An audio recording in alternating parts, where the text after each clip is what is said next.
ከአድዋ ድል በኋላ ራሱ የአድዋ ድል የሐሳብ እርሾ የሆናቸውና መነሻቸው ማጠንጠኛቸው መድረሻቸውም የአድዋ የነጻነት ድል የሆነ የኪነ ጥበብ ስራዎች መኖራቸው ነው። በመሆኑም በዚህ ጥናት ውስጥ የተመረጡ አድዋዊ የኪነ ጥበብ ስራዎች ስነውበታቸውና ማህበራዊ ፋይዳቸው ምን ይመስላል የሚለውን እንፈክራለን እና መሰጥራለን።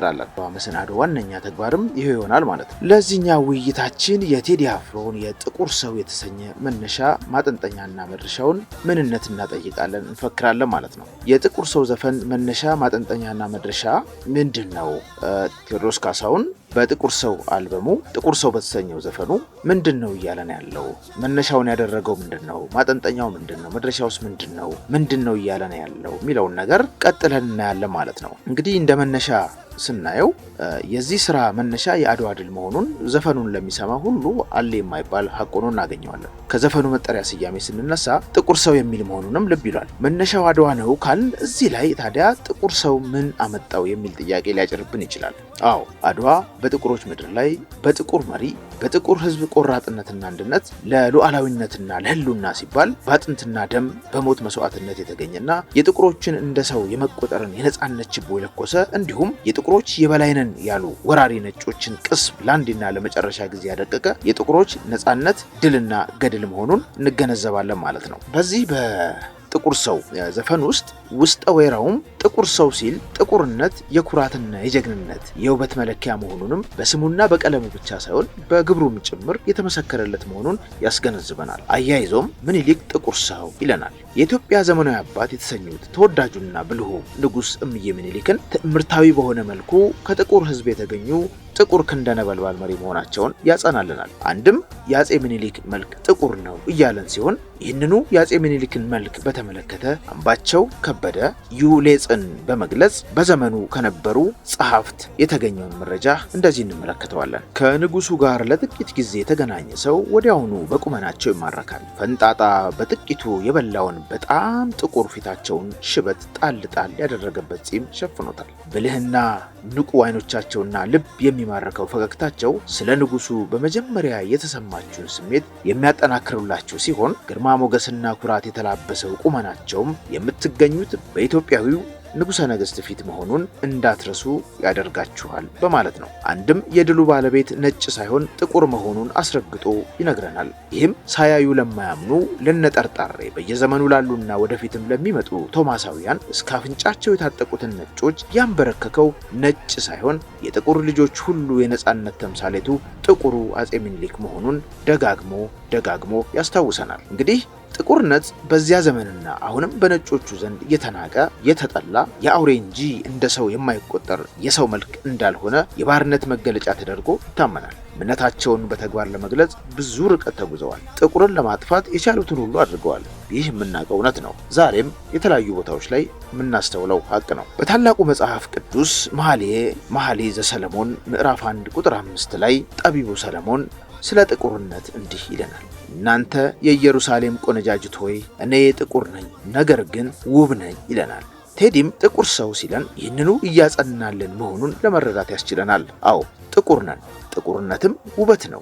ጥቁርነት ሰውነት፣ ጥቁርነት ጀግንነት፣ ጥቁርነት ቻይነት፣ ጥቁርነት ታጋሽነት፣ ጥቁርነት አሸናፊነት መሆኑን መገንዘብ ይችላል ማለት ነው። ጥቁርነት ተግባራዊ ፍቺውን በተግባር እስኪያገኝና ትርጓሜው እንዳይደበዝዝ ሆኖ በደም ቀለም በአጥንት ብሩሽ አድዋ ላይ በደማቁ እስኪጻፍ ድረስ በነጮቹ ዘንድ ትርጉሙ ባርነትና አውሬነት የነበረ መሆኑን የተለያዩ በዘመኑ የነበሩ ጸሐፍት ነግረውናል። ዛሬም የምናስተውላቸው እውነቶች አሉ። ቴዲ ግን ጥቁርነት ትናንትም ዛሬም ነገም የምንኮራበት መለያ አርማችን መሆኑን ለማጽናት የአልበሙም የዘፈኑ መጠሪያ ስም አድርጎ በውብ ዜማ ታሪክን ሰንዶበታል። በመሆኑም የዘፈኑ መነሻ በጥቁሩ ሰው እምዬ ምኒልክ ቆራጥ መሪነት በጀግኖች ኢትዮጵያውያን አንድነትና እስከ ሞት በታመነ መስዋዕትነት የተገኘው የጥቁሮች ሁሉ የነጻነት ብርሃን የሆነው የአድዋ ድል መሆኑን መረዳት እንችላለን ማለት ነው። እንግዲህ መነሻው አድዋ ነው ካለን ምንድነው እየነገረን ያለው? አድዋን አስመልክቶ ትኩረቱ ምንድነው? ስለ አድዋ በቲያትርም በስዕልም በግጥምም በዘፈንም በብዙ መልኩ የኪነ ጥበብ ስራዎች ብዙ ተብሏል። በጥቁር ሰው ዘፈን ቴዲ ምንድነው እያለን ያለው? ምንድነው የሚነግረን ነገር? ምንድነው የሚያሳየን የሚለውን ነገር እንመልከት። የጥቁር ሰው መነሻ አድዋ ነው ካልን ታዲያ ቴዲ በጥቁር ሰው ዘፈኑ ስለ አድዋ ምን አለን ስንል እንጠይቃለን። ጥቁር ሰው እምዬ ምኒልክን ማዕከል አድርጎ በእግረ ህሊና የኋሊት የጦር የጦርነቱ መሪ ብልህነት፣ ቆራጥነት፣ በፈጣሪውና በህዝቡ ላይ የነበረውን ጽኑ እምነት፣ በህዝቡ ዘንድ ያለውን ተቀባይነት፣ ተወዳጅነትና ፍቅር፣ የክተት አዋጁን ቅቡልነትና በወኔና በቆራጥነት ያላንዳች ማቅማማት አዋጁ መፈጸሙን ፍጻሜውም ለኢትዮጵያን ብቻ ሳይሆን ለመላው ጥቁር ህዝብ ለአፍሪካውን ሁሉ የነጻነት የድል ችቦ የለኮሰ መሆኑን በመጀመሪያዎቹ ውብ ስንኞች ይነግረናል። የጥቁርነትን ኃይል ያሳየናል። እሱም ኑ አድዋ ላይ እንክተት፣ የጥቁር ንጉሥ አለና የወኔው እሳት ነደደ፣ ለአፍሪካ ልጆች ድል ቀና ይለናል። ይህ አገላለጽ እንድምታው ብዙ ነው። በመሆኑም አንድም የጥቁር አናብስቶቹ ንጉሥ ለአድዋ ጦርነት ዘመቻ የክተት አዋጅ ማወጃቸውን፣ አንድም ጥር ምጥን ያለው ታሪካዊ የክተት አዋጅ ልብ የሚነካና ስሜት የሚኮረኩር መሆኑን እዚህ ላይ የንጉሱን አዋጅ ማየቱ ጠቃሚ ይመስለኛል። ዮሌጽ እንደጻፈው እንደሚከተለው አነበዋለሁ። ስማ ስማ መስሚያ ይንሳው የሃይማኖታችንን የሀገራችንን ጠላት፣ ስማ ስማ መስሚያ ይንሳው የንጉሳችንን የሚኒልክን ጠላት፣ ስማ ስማ መስሚያ ይንሳው የድንግል ማርያምን ጠላት። እግዚአብሔር በቸርነቱ እስካሁን ድረስ ጠላት አጥፍቶ ሀገር አስፍቶ አኖረኝ። እኔም እስካሁን በእግዚአብሔር ቸርነት ገዛው። እንግዲህ በሞትም ሞት የሁሉ ነውና ስለኔ ሞት አላዝንም። ደግሞ እግዚአብሔር አሳፍሮኝ አያውቅም፣ ወደፊትም ያሳፍረኛል ብዬ አልጠረጥርም። አሁንም አገር የሚያጠፋ ሃይማኖት የሚለውጥ ጠላት እግዚአብሔር የወሰነልንን ባህር አልፎ መጥቷል። እኔም የሀገሬን ከብት ማለቅ የሰውን መድከም አይቼ እስካሁን ዝም ብለው ደግሞ እያለፈ እንደ ፍልፈል መሬት ይቆፍር ጀመር። አሁን ግን በእግዚአብሔር ረዳትነት ሀገሬን አሳልፌ አልሰጠውም። የሀገሬ ሰው ካሁን ቀደም የበደልኩህ አይመስለኝም። አንተም እስካሁን አላስቀየምከኝም። ጉልበት ያለህ በጉልበትህ እርዳኝ፣ ጉልበት የሌለህ ለልጅህ ለሚስትህ ለሃይማኖት ስትል በሐዘንህ እርዳኝ። ወስልተህ የቀረህ ግን ኋላ ትጣላኛለህ። አልተውህም። ማርያምን ለዚህ አማላጅልኝ። ዘመቻዬ በጥቅምት ነውና የሸዋ ሰው እስከ ጥቅምት እኩሌታ ድረስ ወረይሉ ከተላገኘህ። ይህ የክተት አዋጅ በዓለም ላይ አጭሩና ግልጹ የጦርነት ትዕዛዝ ተብሎ አሁን ድረስ በአሜሪካና በሌሎች ሀገሮች የጦር ሚሊተሪ አካዳሚዎች ውስጥ ሳይቀር እንደ አንድ የጦር ትዕዛዝ መመሪያ ተደርጎ ይገለገልበታል ወይም እየተጠቀሙበት ይገኛሉ። ይህንን በርካታ የታሪክ ተመራማሪዎች በተለያየ ጊዜ ገልጸውታል። ሌላው አንድም እምዬ ሚኒሊክ በህዝባቸው ላይ ያላቸውን ጽኑ እምነትና እርግጠኛነትን፣ አንድም ኢትዮጵያውያን ለንጉሳቸው ያላቸውን ክብርና ታዛዥነት፣ አንድም በንጉሱና በህዝቡ መካከል ፍቅር፣ መተማመንና መከባበር መኖሩን፣ አንድም የእምዬ ሚኒሊክን ተወዳጅነት፣ ተሰሚነት፣ ተከባሪነት፣ ተፈሪነት፣ አንድም የንጉሱን ቆራጥነት፣ ፊት መሪነትንና ተዋግቶ የማዋጋት ስልትን ያሳይልናል ማለት ነው። ይህንን በተመለከተ ዩሌጽ የሚከተለውን ጽፏል። በውጊያ ላይ ንጉሠ ነገሥቱ የወታደር ልብስ ለብሰውና ማንም ሳያውቃቸው ከአንድ ስውር ቦታ ውጊያውን ይከታተላሉ በማለት በአድዋ ጦርነት ጊዜ የነበረውን ትዕይንት እንደዚህ ያስቀምጦልናል። ይህም አንድም ጨዋነት መገለጫቸው የሆነው የኢትዮጵያ ልጆች በወኔ እሳት እየተናጡ የንጉሱን ጥሪ አክብረውና በፍጥነት ተቀብለው ከሁሉም የሀገሪቱ ክፍል ወደ አድዋ መትማማቸውን፣ ይህንንም አስመልክቶ አሁንም ዩሌጽን አብነት በማድረግ የሚከተለው እናቀርባለን። የጦርነቱ ዜና ወዲያው እንደተሰማ ለመዝመት ወደ ምኒልክና ራሶች ቁጥር ስፍር የሌለው ህዝብ ጎረፈ። ነገር ግን በጠመንጃ እጥረት ሁሉንም መቀበል ስላልተቻለ ለአንድ ጠመንጃ ብዙ ሰዎች ተጠባባቂ ሆነው ለመመዝገብ ተገደዱ ይለናል። በመሆኑም ከላይ ያየናቸው የዘፈኑ መግቢያ ሁለት ስንኞች ይሄንን ጉልህ የሆነ ትርጓሜን ይሰጡናል ማለት ነው። ከዚህ በተጨማሪም አንድም በንጉሱና በህዝብ መካከል ያለውን መልካም ግንኙነትና አንድነት፣ የሀገራቸውን ሉዓላዊነት ማስጠበቅና እንደ ሰው ተቆጥሮ የመኖር ህልውናቸውን በክንዳቸው ማረጋገጣቸውን፣ አንድም የአድዋው የነጻነት ድል ለኢትዮጵያውያን ብቻ ሳይሆን ለአፍሪካውያንና ለጭቁኖች ሁሉ የነጻነት የብርሃን ችቦ የለኮሰና የይቻላልን መንፈስ ያጎናጸፈ መሆኑን ይነግረናል ማለት ነው። ይህም የአድዋን ጦርነትና የተገኘውን ድል ዋጋ ከፍ ያደርገዋል። በአጠቃላይ ባጭር ተጀምሮ ባጭር የተቋጨውን ያን ታሪካዊ የአድዋ ድል እሱም በመንተው ስንኞች ውብ በሆነ አገላለጽ ባጭሩ የጦርነቱን ጅማሬ እድገትና ፍጻሜ አሳይቶናል ማለት ነው። ቴዲ በጥቁር ሰው ሙዚቃው በአንደኛ መደብ ራሱን የታሪኩ አካል በማድረግ የጦርነቱ ተሳታፊም የድሉ ተቋዳሽም በመሆን አድማጭ ተመልካቹንም በቀጥታ የታሪክ ሰሪዎቹ የጀግኖች አያቶች አካል ሲያደርግ እንመለከታለን በዘፈኑ ውስጥ። በመሆኑም አድዋ ለቴዲ ሩቅ አይደለም፣ ቅርብ ነው። በኢትዮጵያዊነት ብቻም የታጠረ አይደለም፣ አፍሪካዊም ጭምር መሆኑን መገንዘብ እንችላለን። እንግዲህ ይህ ሁሉ ፍካሬ በእነዚህ በመጀመሪያዎቹ ሁለት ስንኞች ውስጥ የምናገኘው እንድምታ ነው። ወረድ ብለን ሌሎች ጉዳዮችንም እናነሳለን። አድዋ የህብረ ብሔራዊነት ምልክትና የአንድነታችን መሰረት መሆኑንም የአድዋን ጀግኖችና የጦር አበጋዞች በጦርነቱ ላይ የነበራቸው ሚናና ተጋድሎ ግሩም በሆነ አገላለጽ ደግሞ እንደዚህ ገልጾት እናገኛለን። በዚህም የባልቻን መድፈኛነት፣ የፊት አውራሪ ሀብተ ጊዮርጊስን ወይም ሀብቴ አባመላን የጦር መሪነት፣ ባለጎራዴውን ራስ አሉላን፣ አዛዥ መንገሻን ስማቸውን እየጠቀሰ የሰሩትን ገድል ይነግረናል፣ ያሳየናል። በአድዋ ጦርነት ላይ ያደረጉትን ተጋድሎ በአይነ ህሊናችን እንድንቃኘው ያደርገናል። ከስንኞቹ ለማየት ባልቻ አባቱ ነፍሶ መድፉን ጣለው ተኩሶ ሳልልዋይ ሳልልዋይ፣ ፋኖ አባራስ አሉላ ሳንጃ ጎራዴው ቀላ ባል አዛዥ የጦሩ ባሻ ድል ነው ካለ መንገሻ በማለት በውብ ዜማ እነዚህን ጀግኖች በአድዋ ላይ የተሳተፉትን ከበርካቶቹ ፊት ከሚገኙት ውስጥ እነዚህን ጀግኖች አንስቶ የነበራቸውን ገድል ያስቃኘናል፣ ያሳየናል ማለት ነው። እዚህ ላይ የአንድ አዝማሪን ግጥም ብንመለከት ጥሩ ነው። የህብረ ብሔራዊነትን ኢትዮጵያዊ አንድነትን አድዋ የዚህ ሁሉ የአንድነታችን መሰረት ጥንስስ ነው ስንል በምክንያት መሆኑን ያስረግጥልናል። አጥንቱን ልልቀመው መቃብር ቆፍሬ ጎበናን ሸዋ አሉናን ከትግሬ። ይህ እንግዲህ በጦርነቱ ላይ ከየትኛውም የሀገሪቷ ጥግ ላይ ወደ አንድ ማዕከል ወደ አድዋ መትመማቸውን ዋጋ መክፈላቸውን ያሳይልናል ማለት ነው። በጥቁር ሰው ውስጥ ይህንን እናገኛለን ማለት ነው እና ለአብነት የሚሆኑ ከፊት የምንጠቅሳቸውን ሰዎች አንስቶ የነበራቸውን ተጋድሎ ይነግረናል ማለት ነው። ይህም ህብረ ብሔራዊነትን እንደገለጸው ሁሉ ጥቁር ሰው ዘፈንም ከጀግኖቹ ስብጥር ባሻገር የነበረውን የቋንቋ ህብርንም እንዲህ ያስቃኘናል። ኢጆሌ ብያኮ ጀጀባዳ መሌ ጀዴቶ ከ ያገሬ ኮበሌ ዱባቲ እንደምኑ አልከንተ ኤጉያ ዲናፍ ኢላኑ ኢትዮጵያ ጀዴ እሽምሽም። እንግዲህ ይህ ምን ያህል ለዘፈኑ ወይም ደግሞ አድዋን የገለጸበትን አድዋ ላይ ሁሉም የኢትዮጵያ ልጆች ዋጋ የከፈሉ መሆናቸውን የትኛውም ቋንቋ የገደባቸው አለመሆኑን ርቀት የገደባቸው አለመሆኑን እንገነዘብበታለን ማለት ነው። ታዲያ ይህም የሚያስገነዝበን ምንድነው? ይህ አድዋ የዛሬዋ ኢትዮጵያ ቅርጽና መልክ መሆኑን ያስመለክተናል ማለት ነው። የኢትዮጵያ ልጆች አንድ መሆንና በአንድ አፍ ተናጋሪ በአንድ ልብ መካሪ እንዲሉ ልብ ለልብ መሰናኘት ይመጣብን ከነበረው የባርነት መከራ ሊታደገን መቻሉን እንዲህ በማለት ያስታውሰናል።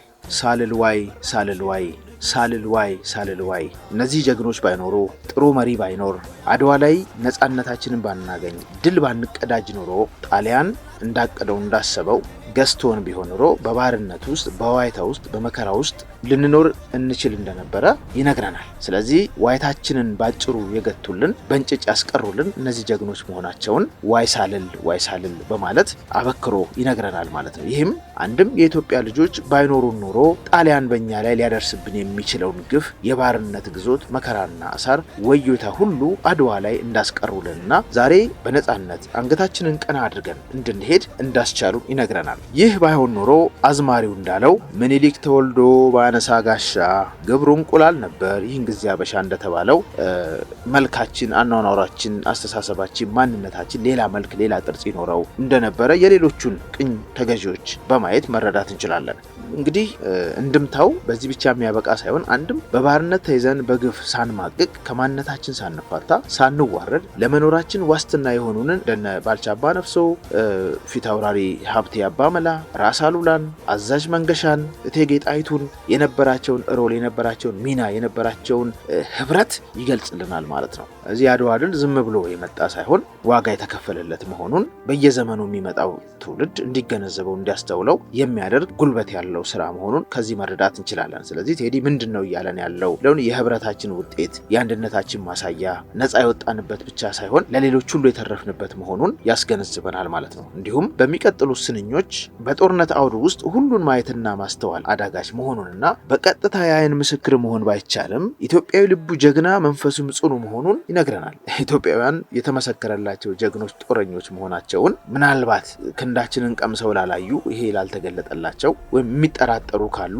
ማየት ብቻ ሳይሆን ኢትዮጵያዊ የሚለው መንፈሱ ስፕሪቱ ብቻ ይህንን መግለጽ ይህንን ማስረዳት እንደሚችል ባያይ አይኔ ብረቱ ያውቃል ስለ እውነቱ በማለት ይነግረናል። ይህ እውነት ምንድነው? ያላየው ነገር ምንድነው? ጦርነቱ ላይ አውዱ ላይ የነበረውን እያንዳንዷን ነገር የማየት ጉዳይ ብቻ ሳይሆን ኢትዮጵያውያን በመሪያቸው እየተመሩ አድዋ ላይ ቢሄዱት ዓላማን አንግበው እስከ ሞት መስዋዕትነት ለመክፈል ለመሞት ሀገራቸውን ለማስከበር ጠላትን ለመመከት አምነው ቆርጠው ነው የሄዱት። የተዋጉበት የሄዱበት እውነት አላቸው። የሰው ሀገር ለመውረር አይደለም፣ ሌላን ለማጥቃት አይደለም። ድንበር ተሻግሮ የመጣባቸውን ጠላት ለመመከት ነው። ስለዚህ የሄዱበት እውነት ተሸንፈው እንዲመጡ ወይም ጣሊያን እንደፈለገው እንዲሆን የሚያስችል አይደለም። የቆሙለት ነገር እውነት ነው እያለ እያስረገጠልን ነው። በሌላ መልኩ ደግሞ አንተውን ስናይ ባያይ አይኔ ብረቱ ያውቃል ስለ እውነቱ የደረሰብንን ግፍ የደረሰብንን መከራ መደፈራችንን መጠቃታችንን እሳቱን ነክተን ሳይሆን በሌሎቹ አይተን መረዳት እንችላለን እያለ ይነግረናል። ቅኔያዊ በሆነ በጣም በበሰለ በጣም ምቅ በሆነ አገላለጽ ነው ይህንን ነገር የሚነግረን ማለት ነው፣ የሚያስረዳ ማለት ነውና ይህም እንግዲህ የዘፈኑን ጉልበተኛነት፣ ኃይል፣ ምቅነት፣ ውበት ያሳየናል ማለት ነው። እንግዲህ የኢትዮጵያዊነትን ጀብደኛነት ለማወቅና ለመናገር ቶማስን መሆን እንደማያሻ ይህም ሳያዩ የሚያምኑ ብፁዓን ናቸው እንዲል ቅዱስ ቃሉ እንዲሁ ጀግንነታቸውን በተለይም የራስ አሉላን ጦረኛነት፣ የአዛዥ መንገሻን ተጋድሎ፣ የጦሩን አዋቂ የጦሩን ገበሬ የሀብቴ አባመላን ጎራዴ ምን እንደሆነ የነበራቸውን አቅም የነበራቸውን የሀገር ፍቅር የነበራቸውን የእርስ በርስ መናበብ የሚያሳይልን ነው ማለት ነው። ይህንን ደግሞ ቦታው ላይ መገኘት ብቻ ሳይሆን በእዝነ ልቦናችን የእኛን ጀግኖች ምን ሊያደርጉ እንደሚችሉ ያላቸውን አቅም መገንዘብ፣ ማስተዋል፣ መረዳት ይቻላል። ቦታው ላይ ብቻ መገኘት አይደለም ለምስክርነት የሚያበቃን የሚለውን ነገር መውሰድ እንችላለን ማለት ነው። ሌላው የአድዋ ድል በአጋጣሚ የመጣና የተገኘ አለመሆኑና ምኒልክ በህዝባቸው ልብ ውስጥ በፍቅር የታተሙ ንጉስ መሆናቸውን በሚቀጥሉ ስንኞች ያሳየናል። አባቴ አፄ ምኒልክ ጥብቅ አርጎ ሰራው የኔን ልብ። አንድ መሪ የመሪነት ሚና ከሌለው፣ ጥሩ መሪ ካልሆነ፣ ብልሃት ከሌለው፣ ጥበብ ከሌለው፣ በእኩል አይን ህዝቦቹን ካላየ፣ ፍትህና ርትዕን ካላሰፈነ፣ በህዝብ ልብ ውስጥ ካልኖረ፣ ቅቡልነት ከሌለው ውጤታማ ላይሆን እንደሚችል መረዳት ከባድ አይሆንም። ስለዚህ ልባዊ አባታዊና ጠንካራ ስር ያለው ግንኙነት እንዳላቸው ይነግረናል። በህዝብና በመንግስት ወይም በንጉሱና በህዝቡ መካከል የነበረውን የእርስ በርስ ቅሩኝነት ያሳየናል። ይሄ ማለት ነው የንጉሱን ብልህነትና የአመራር ጥበብንም ከዚህ ስንኝ ውስጥ መረዳት እንችላለን።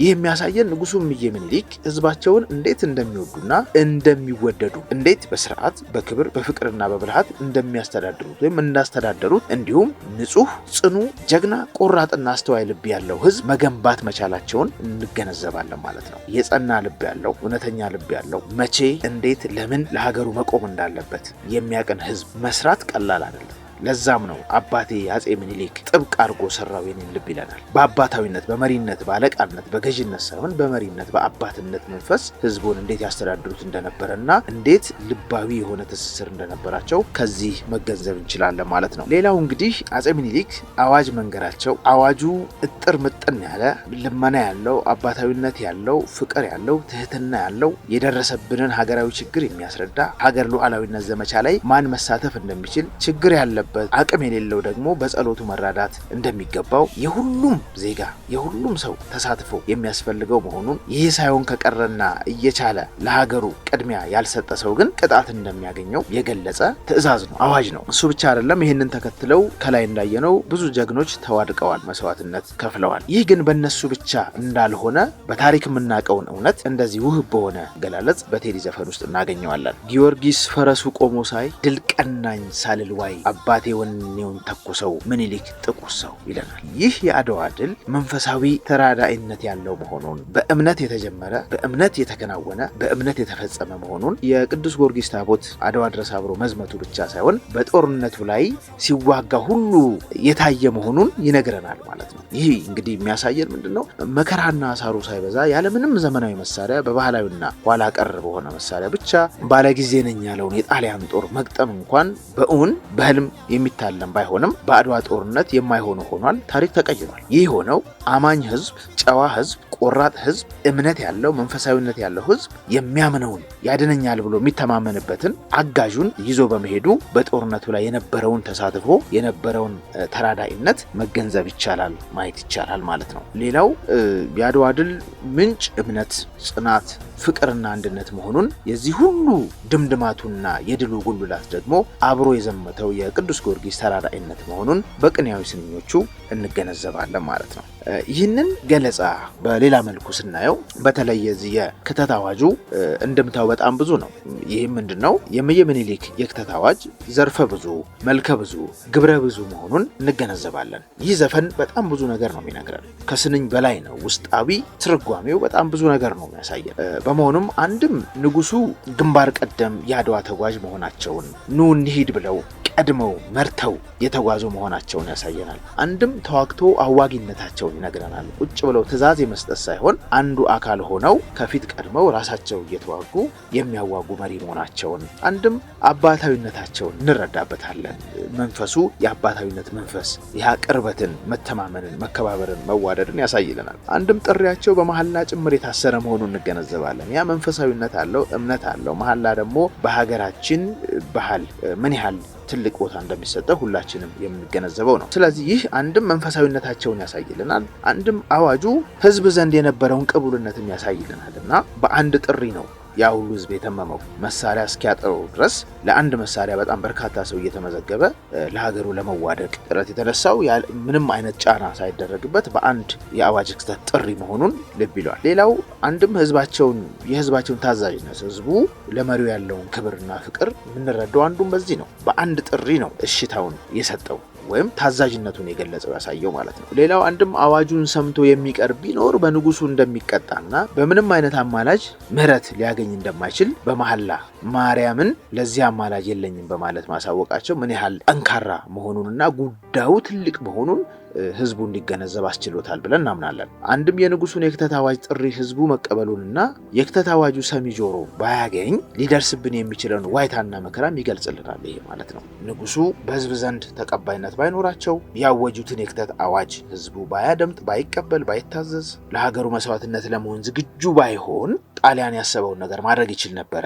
ያንን አደረገ ማለት ደግሞ ምናልባት የዛሬ መልካችን፣ የዛሬ ማንነታችን በዚህ መልኩ ላይኖር እንደሚችል መረዳት አያዳግተንም ማለት ነው። ስለዚህ የዛሬው ኢትዮጵያዊ ማንነታችን እናጣውና ባሪያና ተገዢ ማንነት አልባ ሆነን የምንቀር ህዝቦች የነበርን መሆኑን ይነግረናል ማለት ነው። በተለይ የዚህ ጥቁር ሰው ትልቁ ማጠንጠኛ የንጉሱ አዋጅ እና አዋጁን ተከትሎ የተከናወኑት ጉዳዮች ማጠንጠኛ ናቸው። አዋጅ መነገሩ፣ አዋጁን ህዝቡ መቀበሉ፣ አዋጁን ወይም የንጉሱን ጥሪ ተቀብሎ ምንም ሳያመነታ በአንድ ልብ በአንድ ሐሳብ ያለውን ነገር ይዞ ወደ ጦር መዝመቱ፣ እርስ በርስ የነበረው መናበብ፣ እርስ በርስ የነበረው መቀናጀት ድሉን እንድናገኝ፣ ነጻነታችን እንድናውጅ አስችሎናል ማለት ነው። ከዘፈን ስንኞቹ የተወሰኑትን እዚህ ጋር ብናይ መልካም ነው። ምንድነው የሚለን? አድዋ ሲሄድ ምኒልክ ኑ ካለ፣ ወደ አድዋ ሲሄድ ምኒልክ ኑ ካለ፣ አይቀርም በማርያም ስለማለ፣ ኧረ አይቀርም በማርያም ስለማለ፣ ታዲያ ልጁ ሲጠራው ምን አለ ወይ? እዚህ ጋር ነው ትልቁ ነጥብ ያለው። ለንጉሱ ጥሪ ህዝቡ የሰጠው አዎንታዊ ምላሽ፣ እሱም ብቻ አይደለም ፈጣን የሆነ ምላሽ ዛሬ በነጻነት እናንተ ፊት ቆመን እንድናወራ እንድንናገር አስችሎናል። ነገር ግን ንጉሱ በህዝብ ዘንድ የነበራቸው ቅቡልነት አሉታዊ ቢሆን፣ መልካም ግንኙነት ባይኖራቸው እና ህዝቡ ቢያልፈው ዝግጁ ባይሆን፣ ለመሞት ዋጋ ለመክፈል ህልውናውን ለማስጠበቅ ቆርጦ ባይነሳ ምን ሊደርስብን ይችል እንደነበረ ወይ ሳልለው በቀር እኔን አልሆንም ነበር እኔ። እዚህ ጋር ነው ትልቁ ቁልፍ ያለው። የማይከበር ትእዛዝ፣ የማይፈጸም ህግ ማውጣት ጉንጭ አልፋ ነው የሚሆነው። እርስ በርስ ነው የሚያናቆረው። አንድ ጋት ወደፊት ሊያራምድ አይችልም። ስለዚህ በህዝቡና በንጉሱ መካከል ያለው መግባባትና መተማመን፣ ፍቅር፣ ሀገር ወዳድነት፣ ለአንድ ዓላማ የመቆም ጽኑ አቋም ምን ሊያስገኝልን እንደቻለ መረዳት እንችላለን ማለት ነው። ያኔ ለክተት አዋጁ ጆሮ ዳባ ብለን ቢሆን፣ ጥሪውን ባንቀበል፣ ወደ ዘመቻው ባንሄድ፣ ዋጋ ለመክፈል ዝግጁ ባንሆን ኖሮ የዛሬው ማንነታችን አናገኘውም ነበረ። ስለዚህ ለሀገራችን ቅድመ አያቶቻችን ጀግኖች፣ አርበኞች፣ የጦር አበጋዞች፣ ተራው ገበሬ ሁሉም በአንድ ልብ በእምነት ከሀገሬ በፊት የሚቀድም ነገር የለም ብለው ንጉሳቸውን አክብረው ቅድሚያ ሰጥተው በፍጥነት አድዋ ላይ ሄደው በመዋደቃቸው ምክንያት ዘመን የማይሽረው የጥቁሮች ሁሉ የጭቁኖች ሁሉ የነጻነት ምልክት አርማ የሆነውን የአድዋን ድል ልንቀዳጅ መቻላችንን ይነግረናል። እዚህ ውስጥ መደማመጥን፣ እዚህ ውስጥ መከባበርን፣ እዚህ ውስጥ ለማን መቼ እንዴት ቅድሚያ መስጠትን እንገነዘባለን ማለት ነው። ስለዚህ የንጉሱና በህዝባቸው መካከል መልካም ግንኙነት መኖሩ እንደ አንድ አፍ ተናጋሪ፣ እንደ አንድ ልብ መካሪ ሆነው በአንድነት በመነሳታቸው ድል ሊቀዳጁ መቻላቸውን በዚህ ዘፈን ውስጥ መረዳት እንችላለን። ዓለም የሚያውቀውን እውነት በ9 ደቂቃ ምናምን ውስጥ እጥር ምጥን ባሉ በሚያምሩ ስንኞች፣ የሐሳብ አደራደሮች ይህንን ነው የሚነግረን። ጥቁር ሰው እያወደሰ አይደለም፣ በአሁን ድርጊቱ ውስጥ ነው የሚያኖረን። አሁን እንደተከናወነ አባቶቻችን ጥሪ ተቀብለው በመሄዳቸው ብሎ አይደለም፣ ታሪክ አይደለም የሚነግረን። የታሪኩ አካል ነው የሚያደርገን። የታሪኩ ተሳታፊ ነው የሚያደርገን። የጦርነቱ አካል ነው የሚያደርገን እንጂ የነበረውን ነገር ታሪክ ትረካ አይደለም ወይም ነገር አይደለም ያዘው ማለት ነው፣ ማሳየት ነው። አሁን በአውደ ውጊያ ላይ እንደሚከናወን እንደዛ አይነት ስሜት እንዲሰማን የንጉሱን አዋጅና አዋጁን የመቀበል ተቀብሎም ሄዶ በተግባር መፈጸም ታሪክ እንደቀየረ ቀና ብለን እንድንሄድ እንዳደረገ በጣም ውብ በሆነ በጣም ግልጽ በሆነ በጣም አጭር በሆነ መልኩ ነው የሚገልጽልን። ይህ በቀላሉ የምናልፈው ነጥብ አይደለም። ይሄን ብቻም አይደለም። ምንድነው ጨምሮ የሚነግረን በዜማ ቢገለጽ የተሻለ መረዳትን ስለሚሰጥ እዚህ ጋር ቀንጨብ አድርጌ ያስደምጣችኋለሁ።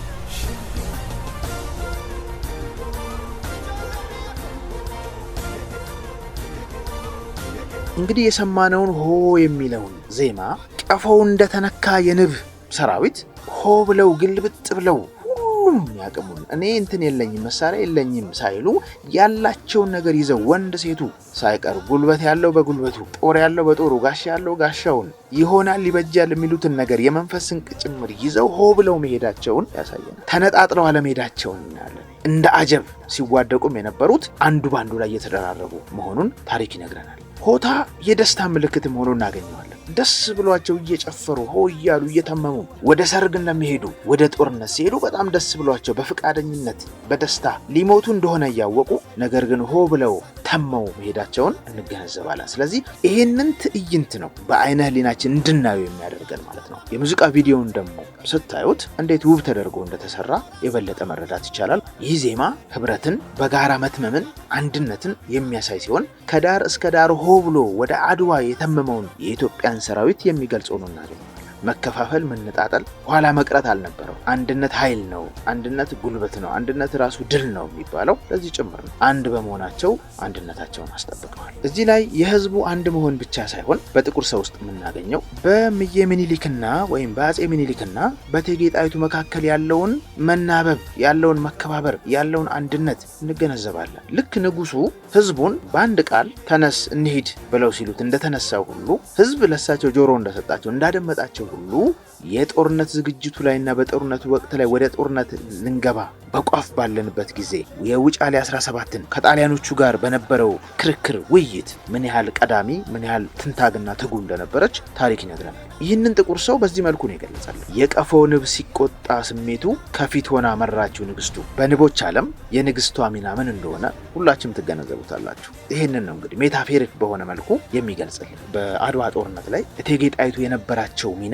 የአመራርነት ሐሳብ የማፍለቅ እሱም ብቻ አይደለም፣ የራሳቸውን ጦር አደራጅተው እምብኝ ለሀገሬ ብለው ሴትነታቸው ሳያግዳቸው ጦሩን ከፊት እንደመሩ እንዴት ያስተባብሩ እንደነበረ የጦር እቅዳቸው ብልሃታቸው ምን ያህል ከፍተኛ እንደነበረ በታሪክ እናውቀዋለን። እዚህ ጋር የተገለጸበት የመጣበት መንገድ ግን ውብ ሆኖ መሆኑን መረዳት እንችላለን። ይህም የጣይቱን ብልህነትና ቆራጥነት ከመግለጹም በላይ የመሪነቷን አቅምና ያላትን ተሰሚነት የሚያሳይ መሆኑን ጣይቱን በበኩሏ የራሷን ሰራዊት በስንቅና ትጥቅ አደራጅታ የመራች የተዋጋች ያዋጋች የሴት አናብስት ብልህ የጦር ውጊያ ስልት አዋቂ መሆኗን ይነግረናል።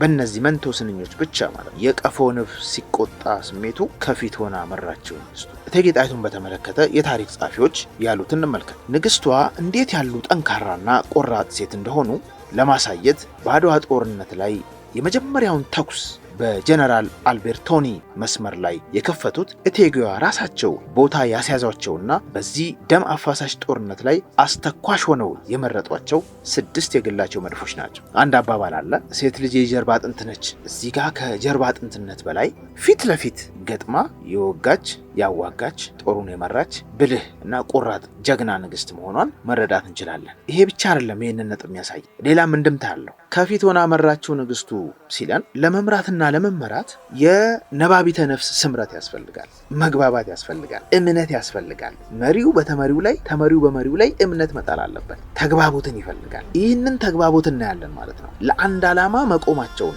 መደማመጣቸውን፣ መከባበራቸውን እናያለን ማለት ነው። ሌላ አጀንዳ ሌላ ጉዳይ አልነበራቸውም ማለት። እዚህ ጋር አላበቃም ቴዲ። የቀፎ ንብ ሲቆጣ ስሜቱ ከፊት ሆና መራችው ንግስቱ ወይ አለና ስጠራው ጣይቱ ወይ ንጉሱ። ህዝብ እሳቸውን እሺ እንዳለ በአንድ ቃል እንደተከተላቸው ሁሉ ንግስታቸውን አድምጠው አክብረው ስትመራቸው ለመመራት ፈቃደኛ መሆናቸውን ያሳያል። በዚህ ዘፈን ውስጥ ታዛዥ መሆን፣ መከባበር፣ መተማመን ለአድዋ ጦርነት ድል መገኘት ያላቸውን ቁልፍ ሚና እንረዳለን። ስለዚህ ወይ አለና ስጠራው ጣይቱ ወይ ብሎ ተከተለ። ይህም አንድም የሚከባበሩ የሚደማመጡ የትዳር አጋሮች ብቻ ሳይሆኑ ሀገር መሪዎች መሆናቸውን እንረዳለን። ንጉሱ እቴጌይቱን በሴትነታቸው አንቺ አታቂም የማጀት ሴት ነሽ አላሏትም። እኔ ብቻ ነኝ አዋቂ የሚሉ ንጉስ አይደሉም። የሚያደምጡ የተረጋጉ የሰከኑ ብልህ በመሆናቸው የንግስታቸውን ዋጋ አውቀው ተረድተው ያንን ዋጋ ተጠቅመውበታል። ለዛም ነው ታሪክ የማይሽረውን የአድዋን ድል ልንቀዳጅ የቻልነው። በመሆኑም አንድም አጼ ምኒልክ ለሚስታቸው ያላቸውን ፍቅር አሳይተዋል። ፍቅር ከሌለ፣ መተማመን ከሌለ፣ መግባባት ከሌለ እሽታ የሚባል ነገር የለም። መደማመጥ የሚባል ነገር አይኖርም ማለት ነው። በውስጣቸው ያለውን ፍቅር አይተንበታል። መከባበራቸውን አይተንበታል። አክባሪነትና ታዛዥነት፣ ለምንወደው ሰው ስለ ፍቅር መንበርከክን፣ ሀሳብ መቀበልን፣ መለዋወጥን። ለዚህም ነው ስትመራቸው ለመመራት ስጠራቸው ለመጠራት እሺ ለማለት ራሳቸውን አሳልፈው መስጠታቸውን በዚህ ስራ ውስጥ ምናገኝ። ይህ ከላይ ጀምሮ እያየናቸው የመጣናቸው ነጥቦች ለዚህ ዘመን ለሚመጣውም ትውልድ የሚሰጡን በርካታ ቁም ነገሮች አሉ። አድዋ ብቻ አይደለም። ምናልባት ጣሊያንን የማስቀረት ነፃ የመውጣት ድል አለመሆን ብቻ ሳይሆን ሰው ሆኖ የመቀጠልን በየጊዜው የሚመጡብንን ችግሮች ሁሉ እንዴት ልንፈታቸው እንደምንችል መደማመጥ ቢኖረን፣ መከባበር ቢኖረን፣ እሽታ ቢኖረን፣ ታዛዥነት ቢኖረን፣ ስለ ፍቅር ዘንበል ብንል ሌላ አድዋን መስራት እንችላለን። እኔ ያውቃለሁኝ ሲበዛ፣ እኔ ያልኩት ብቻ ይሁን ሲመጣ፣ የጎንዮሽ ነገሮች ሲኖሩ አንድነት ይሸረሸራል፣ ንፋስ ይገባል። በህብረት ያልቆመ አንድነት የሌለው አካል ደግሞ መጨረሻው አያምርም ይለናል ማለት ነው። ሲምቦሊካሊ አጼ ምኒልክ ህዝባቸውን ሲጠሩ ወይ እንዳላቸው እሳቸውም ሚስታቸው እንዲህ ነው ብላ ሀሳብ ስታቀርብ ሀሳቧን በመቀበላቸው እሳቸውም ወይ እሺ በማለታቸው አርአያነት ያለውን ነገር ያሳየናል ማለት ነው። የዘሩትን ማጨድ ማለት ይሄ ነው ማለት ነው። ንጉሱ ሲጠሩ ወይም ሲያዙ ማዘዝ ብቻ ሳይሆን ለመታዘዝም ለመቀበልም ዝግጁ መሆናቸውን፣ ሰርተው የሚያሰሩ መሆናቸውን፣ ለራስህ እንዲሆን የምትሻውን ሁሉ እንዲሁ ለሌላው አድርግ የሚለውን መርህ እዚህ ውስጥ እናገኘዋለን። ይሄ ዘፈን ይህንን ያሳየናል ማለት ነው። ከድሉ በላይ ሰዋዊነትን፣ የአብሮ መኖር ቅመምን፣ አብሮ የመኖር ሚስጥር እጥር ምጥን ያለ ግልጽ በሆነ ውበት ባለው መልኩ ያሳየናል፣ ይነግረናል ማለት ነው። ስለዚህ ምንድነው መዳረሻው? ጥቁር ሰው በዚህ ዘፈን ውስጥ ስለ አድዋ ምንድነው ያለን? ታሪክ ነው የነገረን? የሙገሳ የውዳሴ ዘፈን ነው? ወቀሳ ነው? ትውልዱን የወቀሰው አነጻጽሮ ነው ያቀረበው? ምንድነው ያለው? ስለ አድዋ ምን እንዲሰማን ነው ያደረገን? በዚህ ጥናት መሰረት የአድዋ ሚስጥር መነሻውም ማጠንጠኛውም መድረሻውም ለምንነቱ ብዙ እና የተለየ መሆኑን መገንዘብ እንችላለን። እንዴት የሚል ጥያቄ መነሳቱ አይቀርም። ቴዲ በጥቁር ሰው ዘፈኑ ውብና ግሩም በሆነ ቅልብጭ ባለ አቀራረብ የአድዋ ድል የተገኘው አንድም ጥቁርነት ትናንትም ዛሬም ነገም የምንኮራበት መለያ አርማችን መሆኑን፣ አንድም በአጼ ምኒልክና በእቴጌ ጣይቱ መካከል የነባቢተ ነፍስ ስምረት የነበረ መሆኑን ወይም ስለነበረ፣ አንድም በህዝብ ዘንድ ከፍተኛ የሆነ ፍቅርና ልባዊ ቅቡልነት የነበራቸው መሪዎች መሆናቸውን፣ አንድም የመሪዎቹን ልዩ የሆነና የሚደነቅ ብልህነትና ቆራጥነት እንዲሁም ድንቅ የሆነ የአመራር ጥበብ የነበራቸው መሆኑን፣ አንድም ኢትዮጵያውያን ለንጉሳቸውና ለሀገራቸው ያላቸውን ክብርና ታዛዥነት እስከ ሞት የታመነ መሆኑን፣ አንድም መሪዎቹም ሆኑ ህዝቡ አማኝ የነበረ መሆኑን፣ አንድም የቅዱስ ጊዮርጊስ መንፈሳዊ ተራዳኢነት ከፍተኛ መሆኑን ያሳየናል። የምንወደው መሪ ካለን፣ የሚገዛን ሳይሆን የሚመራን መሪ ካለን፣ የምንከተለው መንገድ የሚያሳየን፣ በሞራል በስነ ምግባር በፍትህ ርትህ የሚያስተዳድረን፣ በእኩል ዓይን የሚያየን፣ ራሳችን የምንሰጥለት መሪ ካለን እስከ ህይወት መስዋዕትነት የታመንን መሆናችንን ይነግረናል። ከንጉሴ በፊት እኔ ልቅደም፣ ከሀገሬ በፊት እኔ ልሰዋ፣ እኔ ልሞት፣ ክንዴ ሳይዝል አፈር ሳልገባ ጠላት አይደፍረኝም የሚል ስነ ልቦናን ይፈጥርልናል። ያ ብቻ አይደለም፣ በህዝብና በመንግስት መካከል ሊኖር የሚገባውን ነገርም ይነግረናል። ፈርሃ እግዚአብሔርና ፈርሃ ህዝብ፣ ብልህነትና ጥበብ፣ ቆራጥነትና አስተዋይነት፣ ለአንድ ዓላማ የመቆም ጽናት፣ ለራስም ለሀገርም ለመሪም የመታመን ጥበብ፣ ከሀገር በላይ ከምንወደው መሪ በላይ ምንም የለም ብሎ ማመንን ያሳየናል፣ ያስተምረናል፣ ያስገነዝበናል። ነገር ግን በሌላ መልኩ ደግሞ ስናየው ይህንን ስንገለብጠው ያልረጋና ያልሰከነ ስርዓተ መንግስት እድሜው ስንዝር መሆኑን፣ ይህንን ጣሊያኖቹ ላይ የደረሰውን ነገር ማየት እንችላለን። በንቀት በእብሪት ልባቸው ያበጠ በመሆኑ እንደ ሰውም ስላልቆጠሩን ዘለው በስሜት ጦርነት ውስጥ ቢገቡም ከጦርነቱ መውጣት አልቻሉም። ዛሬ ድረስ የሚሸማቀቁበት ነገር የመጣው ማስተዋል የሌለው ጥናት የሌለው መተማመን፣ መከባበር፣ መነጋገር የሌለበት ከልክ ያለፈ ንቀት ዋጋ እንደሚያስከፍል ንጉስም ሆነ ስልጣን ያለ ፈርሃ ፈጣሪ ያለ ፈርሃ ህዝብና ብልሃት እርባን እንደሌለው እንዲሁ ሀገሩን የሚወድ መሪውን የሚያከብር ህዝብ ከሌለም አጥፊና ጠፊ መሆናቸው የማይቀር መሆኑን ሰብቴክስቱ ይህንን ነው የሚለው። መሪና ተመሪ ልብ ለልብ ካልተገናኙ፣ በሐሳብ ካልተሰናኙ፣ በግብር ካልተጣመሩ ለማንም ለምንም የማይበጁ መሆናቸውን እንኳን ሀገርን ከጠላት ለመከላከልና ድል ሊቀዳጁ ይቅርና ለራሳቸው የማይበጁ መሆናቸውን ራሱን በራሱ እየበላ እንደሚያጠፋ አውሬ ሊሆኑ እንደሚችሉ ይነግረናል። ይህ ዘፈን ከዘፈንም በላይ ሆኖ እናገኘዋለን። በዜማው ከመደመም ከዛ ባሻገር ምንድነው እያለን ያለው ብሎ በጥልቀት መመልከት ይጠይቃል ማለት። መንግስትና ህዝብ እንደ አንድ አፍ ተናጋሪ፣ እንደ አንድ ልብ መካሪ፣ እንደ አንድ እጅ ሰሪ ከሆኑ ውጤቱን በዛው ልክ የሚዳሰስ ዘመን የሚሻገር እንደ አድዋ ያለ ሊሆን እንደሚችል ከዚህ ዘፈን እንገነዘባለን ማለት ነው። በአጠቃላይ እንደ አንድ የኪነ ጥበብ ስራ ጥቁር ሰው የተሰኘው ዘፈን አድዋ ካስገኘልን የነጻነት ድል ባሻገር የእውነተኛ መሪነትን፣ የእውነተኛ ህዝብን፣ የእውነተኛ የሀገር ፍቅርን፣ የእውነተኛ አንድነትን፣ የእውነተኛ ድልን፣ የእውነተኛ ነጻነትን ምንነት ባህሪና ተግባር በውል እንድንረዳ ማስቻሉ መሆኑን ከጥቁር ሰው ዘፈን መገንዘብ ይቻላል። እንደ አጠቃላይ በመደማመጥ፣ በመነጋገር፣ በመከባበር፣ በመታዘዝ አንድ በመሆን ለአንድ ዓላማ በመቆም አድዋ መገኘቱን ከጥቁር ሰው እንገነዘባለን። መልካም እንግዲህ ውድ አድማጭ ተመልካቾቻችን አድዋና ጥበብ በተሰኘው ፕሮግራማችን ልዩ መሰናዶ ዛሬ ጥቁር ሰውን ከአድዋ ጋር ያለውን ግንኙነት በስፋት ለማየት ሞክረናል። ሌሎች የኪነ ጥበብ ስራዎችና ያለን አድዋ የአንድ ጊዜ ጉዳይ ነው ብለን አናምንም። ከአድዋ ብዙ የምንማራቸው ልናስተውላቸው የሚገቡ ቁም ነገሮች አሉ። አያቶቻችን ምን ኖሯቸው ነው ያንን ድል ያደረጉት? እኛ ምን ጎሎን ነው በራሳችን መቆም ያቃተን?